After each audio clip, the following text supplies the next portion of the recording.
Good morning, everyone. This is your Nilofer ma'am. I hope you all are fine at your homes and your study is going well. So, as you all know, that we are doing the syllabus of internal assignment B1. Our subject is SST, and in SST, from today we will start civics. So, as you all know, that yesterday we have completed our chapter 6 of geography, that was major landforms of the earth, and from today we are starting civics. So, in today's video, I will explain you chapter 6, and the topic is rural administration. Rural means होता है ग्रामीण, administration means प्रशासन. So, ग्रामीण प्रशासन के बारे में हम डिस्कस करेंगे in this chapter. So, let's get started. There are more than 6 lakh villages in India. India में 6 लाख से ज़्यादा गांव हैं. Taking care of their needs of water, उनकी पानी की नीड्स जो है ज़रूरत है उनका ध्यान रखना. इलेक्ट्रिसिटी, बिजली की जो उनकी नीड्स हैं, रोड कनेक्शंस की जो नीड्स हैं, उन सभी का ध्यान रखना is not a small task. एक आसान काम नहीं है. और इसके साथ ही in addition to this land records have to be maintain. जो लैंड्स होती हैं, जो फील्ड्स होते हैं, उनके भी रिकॉर्ड्स मेंटेन किए जाते हैं. And conflicts too need to be dealt with, और जो भी झगड़े होते हैं related to the land, related to other things, उनको भी सुलझाया जाता है. A large machinery is in place to deal with all this. So इन सारी चीज़ों के साथ डील करने के लिए मशीनरी कह सकते हैं, एक वो काम करती है. In this chapter we will look at the work of 2 rural administrative officers in some detail. So इस चैप्टर में हम क्या करेंगे, हमारे 2 एडमिनिस्ट्रेटिव ऑफिसर्स हैं, मीन्स ग्रामीण प्रशासनिक अधिकारी हैं, उनके वर्क को हम डिटेल में जानेंगे. So first of all a picture you all can see a quarrel in the village. So first of all, through a story we will understand that about what the chapter is. So let's read. Mohan is a farmer. His family owns a small agricultural field. Mohan जो है वो एक किसान है और उसकी family means उसका जो परिवार है उनकी एक एग्रीकल्चर मीन्स खेती की उनका एक खेत है. Which they have been farming for many years, जिस पर वो कई सालों से खेती करते आ रहे हैं. Next to his field is Raghu's land, और उसकी लैंड के बाद ही रघु की ज़मीन है विच इज़ सेपरेटेड, जो सेपरेट है उससे अलग है from his by a small boundary called a bund. Bund हम कह सकते हैं एक तरीके की बाउंड्री होती है, बांध कह सकते हैं, जो डिवीज़न करता है दो लैंड्स का आपस में. सो रघु और मोहन की जो लैंड है वो बंड से सेपरेटेड है. वन मॉर्निंग मोहन नोटिस्ड, एक सुबह क्या हुआ, मोहन ने नोटिस किया that Raghu had shifted the bund by a few feet, कि रघु ने जो बंड है, जो बांध है, जो सेपरेट करता है उन दोनों के लैंड को, उसने उसे शिफ्ट कर दिया है कुछ फीट पर. By doing so he had manage to take over some of Mohan's land, और इस तरीके से उसने क्या किया, मोहन की कुछ लैंड जो है वो अपने हिस्से में कर ली. And increase the size of his own field, और जो उसका खेत है ऑब्वियसली उसके खेत का साइज जो है वो बढ़ गया. Mohan was angry but also a little frightened. Mohan गुस्से में आया अब, बट वो डर भी गया था. Raghu's family owned many fields and besides his uncle was also the sarpanch of the village. So जो रघु था उसकी फैमिली की बहुत सारे खेत थे, और इसके साथ ही जो रघु के अंकल थे वो सरपंच थे विलेज के. And that's why Mohan was frightened, वो डरा हुआ था. But even so he plucked up courage and went to Raghu's house. लेकिन इसके बाद भी उसने थोड़ी हिम्मत बांधी और वो रघु के घर पर गया. अ हीटेड आर्ग्यूमेंट फॉलोड, दोनों के बीच में झगड़ा हुआ. Raghu refuse to accept that he had moved the बंड, और रघु ने ये मानने से ही इनकार कर दिया कि जो बांध है, जो बंड है, उसने उसे मूव किया है. He called one of his helpers and they begin shouting at Mohan and beating him up. अब उसने क्या किया, रघु ने अपने कुछ लेबर्स को बुला लिया, वर्कर्स को, उन्होंने चिल्लाना शुरू कर दिया और मोहन को पीटना स्टार्ट कर दिया. Because Raghu belongs to a rich family we can say. The neighbours heard the commotion, commotion means होता है झगड़ा. नेबर्स पड़ोसियों ने सुना झगड़ा and rush to the spot, और वो झगड़े की जगह पर पहुंचे. Where Mohan was being beaten up, जहाँ पर मोहन को पीटा जा रहा था. दे टुक हिम अवे, और वो वहाँ से मोहन को दूर ले गए. He was badly hurt on his head and hand. Mohan को बहुत बुरी तरह पीटा गया था और उसके सर पर और उसके हाथ पर काफ़ी चोट आई थी. He was given first aid by one of his neighbours. तब एक उनके जो नेबर्स थे, जो उनके पड़ोसी थे, उन्होंने फर्स्ट एड दिया मोहन को. His friend who also ran the village post office suggested that they go to the local police station and file a report. अब मोहन का एक दोस्त था जो पोस्ट ऑफिस भी चलाता था गांव में, उसने सजेस्ट किया कि उनको क्या करना चाहिए, लोकल पुलिस स्टेशन में जाना चाहिए और एक रिपोर्ट फाइल करानी चाहिए. Others were doubtful if this was a good idea because they felt they would waste a lot of money and nothing would come of it. लेकिन दूसरों का ऐसा मानना था कि ये आइडिया ठीक हो भी सकता है और नहीं भी, क्योंकि एज यू ऑल नो कि if you are going to file a case तो बहुत सारा मनी आपको एक्सपेंस करना होता है and sometimes the result is not which you want, और कभी कभी जस्टिस आपको नहीं भी मिलता है। तो सबका यही मानना था कि रिजल्ट कुछ भी नहीं आएगा और बहुत सारा पैसा जो है वो खर्च हो जाएगा, विच रघु didn't have, नहीं था रघु के पास। some people said that raghu's family would have already contacted, sorry Mohan के पास इतना सारा पैसा नहीं था। some people said that raghu's family would have already contacted the police station, और कुछ लोगों का कहना था कि रघु की फैमिली ऑलरेडी जो है वो पुलिस स्टेशन से कांटेक्ट कर चुकी है। So in this situation Mohan की तो सुनवाई नहीं होगी। After much discussion it was decided that Mohan would go to the police station along with some of the neighbors who had seen the incident. So काफ़ी डिस्कशन के बाद में ये डिसाइड हुआ कि जो मोहन है वो पुलिस स्टेशन जाएगा कुछ ऐसे पड़ोसियों के साथ जिन्होंने पूरे इंसिडेंट को अपनी आंखों से देखा है। So as an eye witness, चश्मदीद गवाह बनकर वो लोग मोहन के साथ जाएंगे। So area of the police station, अब we will discuss about the area. Police station का क्या रहता है work. On the way to the police station one of the neighbours asked, जब वो जा रहे थे पुलिस स्टेशन के रास्ते में एक पड़ोसी ने पूछा, why don't we spend some more money and go to the main police station in the town, हम कुछ और पैसा खर्च क्यों ना करके जो मेन पुलिस स्टेशन है शहर का वहाँ पर जाएं। It is not a question of money.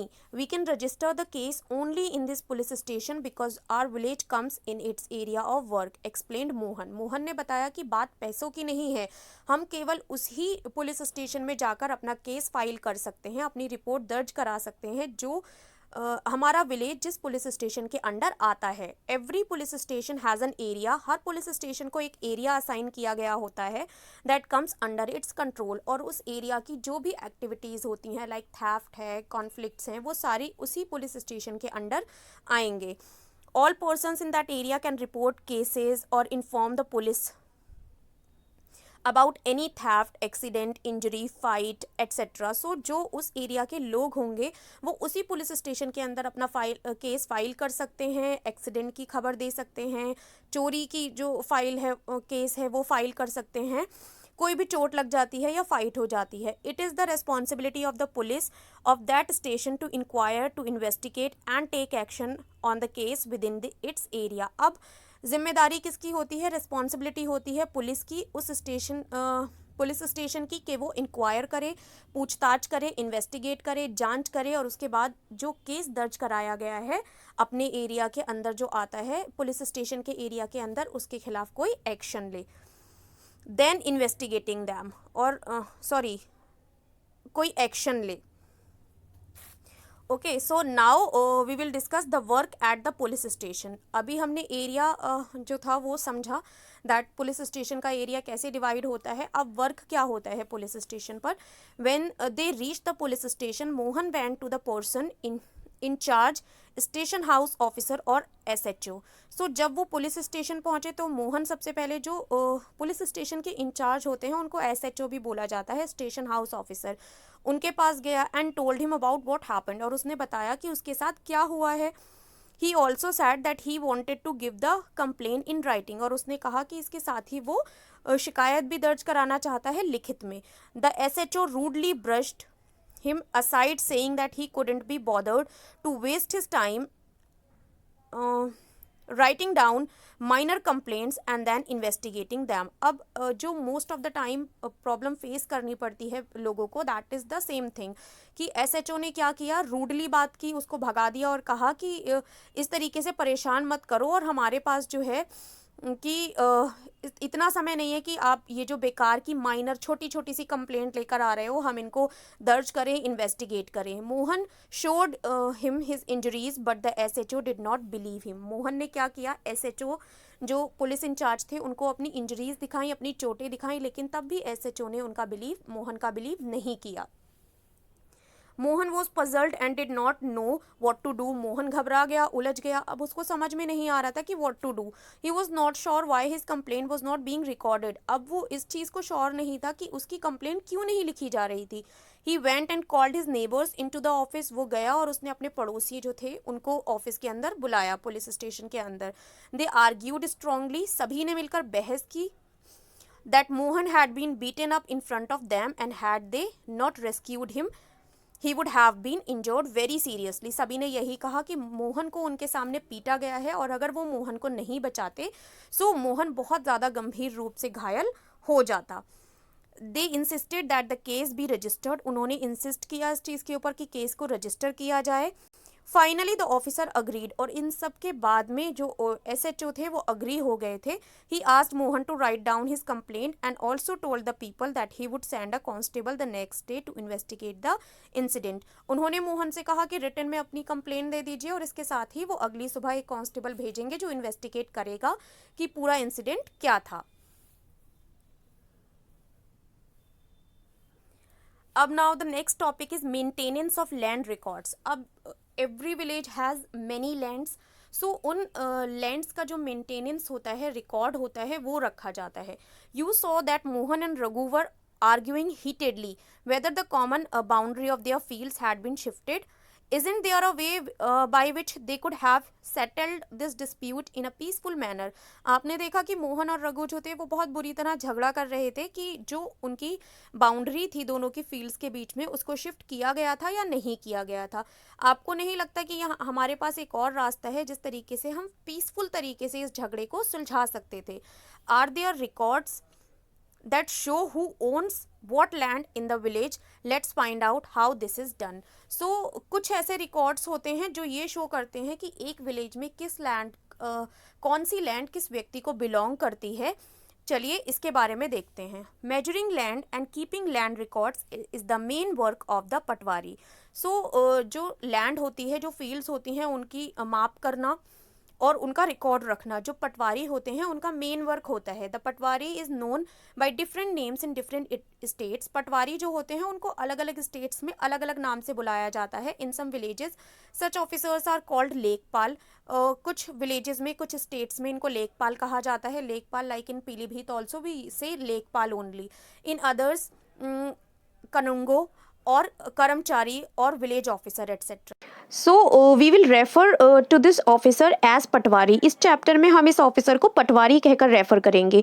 Each Patwari is responsible for a group of villages. एक जो विलेजेस होते हैं उनका ग्रुप होता है और हर पटवारी को उसकी रिस्पॉन्सिबिलिटी दे दी जाती है. The patwari maintains and updates the records of the village. Patwari क्या करता है? मेंटेन करता है एंड अपडेट करता है रिकॉर्ड. अपडेट क्यों करना पड़ता है? Because day by day the changes take place. Because at the present time someone is the owner of a land and tomorrow he can sell the land to the another person. So ये जो changes होते हैं ये update करने होते हैं and that is the work of Patwari. The map and the corresponding details from the register on the next page are a small part of the records kept by a Patwari. So पटवारी क्या करता है? जो map होता है जिस पर proper जिसको हम नक्शा बोल सकते हैं, उस विलेज का प्रॉपर हर किसी की लैंड मेंशन की गई होती है, मेजरमेंट होता है और इसी के साथ जुड़े हुए रजिस्टर पर एक जो होता है रिकॉर्ड्स भी लिखे हुए होते हैं जो पटवारी के द्वारा रखे जाते हैं. The Patwari usually has ways of measuring agricultural fields. In some places a long chain is used. So पटवारी क्या करते हैं? उनके अलग अलग तरीके होते हैं एग्रीकल्चरल जो फील्ड होती है, जो खेत होते हैं उनको मेजर करने की. In some places a long chain is used. कुछ प्लेसेस में एक लंबी चेन यूज़ की जाती है मेजर करने के लिए. In the above instance, जो उदाहरण हमें यहाँ मिला है in the story, the Patwari would have measured both Mohan's and Raghu's field and compared them with the measurements on the map. So यहाँ क्या करता? If the dispute will go to पटवारी के पास जाता. सो पटवारी मोहन एंड रघु की फील्ड जो उसके map पर mention की गई है, पहले तो मेजरमेंट लेता उन दोनों की फील्ड का एंड देन जो मैप पर मेंशन की गई है उनसे वो कंपेयर करता. If they did not match then it would be clear that the boundary of the field has been change. अगर ये मैच नहीं करता मेजरमेंट, सो क्लियर हो जाता कि जो बाउंड्री है फील्ड की वो चेंज की गई है. Find out the term used for the patwari in your state. आपके स्टेट में पटवारी को क्या कहा जाता है? That is called lekhpal. If you live in a rural area, find out. अगर आप रहते होते किसी ग्रामीण क्षेत्र में, how many villages does the patwari of your area maintain land records of. So अगर आप जाते हैं, इन केस आपके कोई रिलेटिव्स होते हैं, so you can gather the information कि एक पटवारी जो होते हैं वो कितने विलेजेस के रिकॉर्ड्स मेंटेन करते हैं, how do people in the village contact him her, और किस तरीके से जो लोग होते हैं गाँव वाले वो उनसे कॉन्टैक्ट करते हैं. So this was the part 1 of the explanation. The rest of the explanation of this chapter I will give you in the second part. So to understand the whole chapter you must have to watch the second part also. So keep watching and keep learning everyone.